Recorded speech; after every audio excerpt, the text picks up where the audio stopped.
දවසක් කියලා ප්‍රාර්ථනා කරනවා මුලින්ම මගේ යාළුවෝ හැමෝටම. ඉතින් අද මම ගෙනල්ලා තියෙන්නේ ලංකාවේ සහ ලෝකේ වැඩි දෙනෙක් කතා කරන iPhone 14 Pro Max ජංගම දුරකථනය ගැන full review එකක්. ඉතින් වීඩියෝ එකෙන් සෙට් වෙන්න.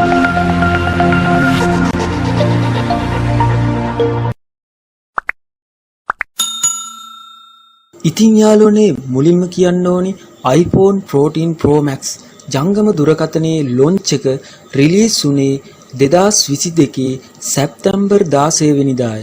අපි බලමු මෙයාලා එලි දක්වපු iPhone 14 Pro Max දුරකථනයේ අලුත් ෆීචර්ස් මොනවද කියලා. iPhone 14 Pro Max ජංගම දුරකථනයේ නෙට්වර්ක් පැත්ත ගැන අපි බලමු. මේකේ ටෙක්නොලොජි එක ඇවිල්ලා GSM, CDMA, HSPA, EVDO, Lite, 5G යන ටෙක්නොලොජි වලින් සමන්විත වේ. ඊට අමතරව 2G brand, 3G, 4G, 5G යන බ්‍රෑන්ඩ් වලින්ද මේක හැඳින්විය හැක.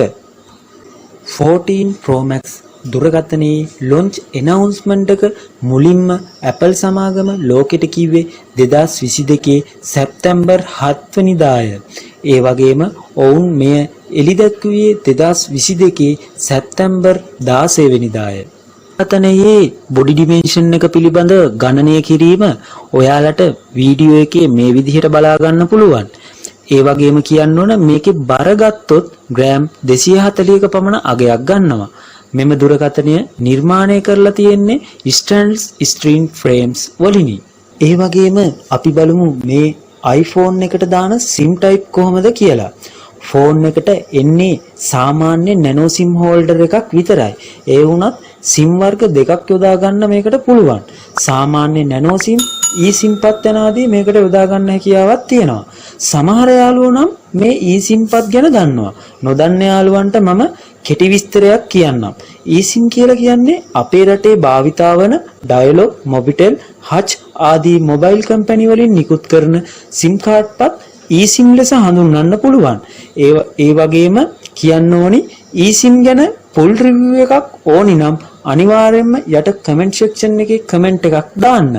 14 Pro Max ෆෝන් එකේ platform එක ගත්තොත් මුලින්ම අපි කතා කරමු OS ගැන. මෙහි ඇතුළත් වෙලා තියෙන්නේ iOS 16. මෙහි chipset එක ගත්තොත් Apple A16 Bionic chipset එකකින් තමයි මේක සමන්විත වෙලා තියෙන්නේ.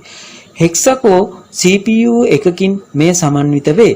මෙහි GPU එක ගත්තාම Apple GPU 5 Pro Graphics ලෙස හඳුන්වා ඇත. ළඟට යාළුවනේ 14 Pro Max එකේ තවත් වැදගත් දෙයක් තමයි මෙමරි එක. ඉතින් මේ මෙමරි එක ගත්තොත් අනිත් Apple ෆෝන් වල වගේම මේකෙත් කාඩ් ස්ලොට් එකක් එන්නේ නැහැ. ඒ වගේම මේ ෆෝන් එකේ තවත් වැදගත් දෙයක් නම් internal memory 4කින් යුක්තව තමයි Apple සමාගම නිර්මාණය කරලා තියෙන්නේ. 128GB, 256GB, 512, 1TB ලෙස මෙම දුරකථනවල internal memory සාදලා තියෙනවා. ඒ වගේම කියන්න ඕනි මේ RAM එක 6GB ලෙස පමණයි Apple සමාගම හදලා තියෙන්නේ.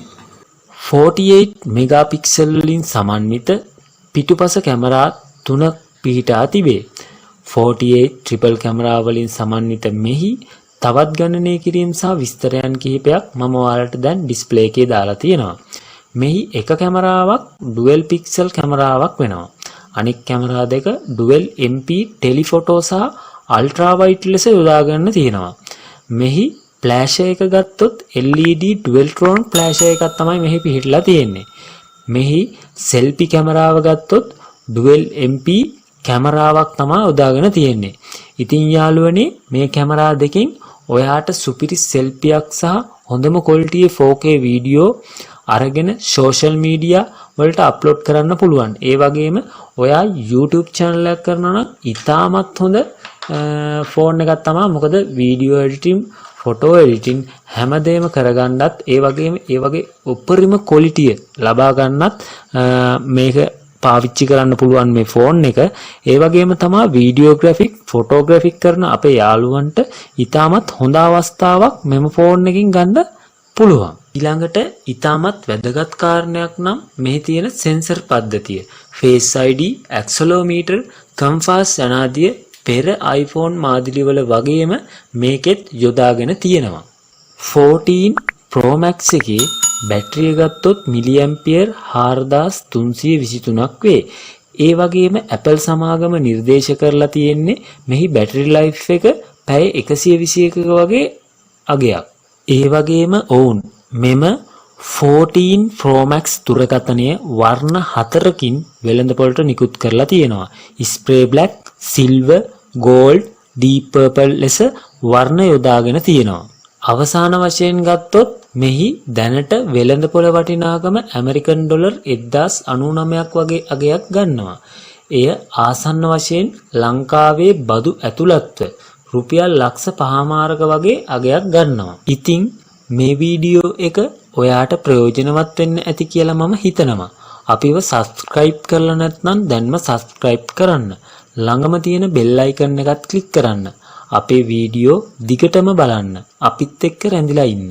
ඔයාලට සුබ දවසක්.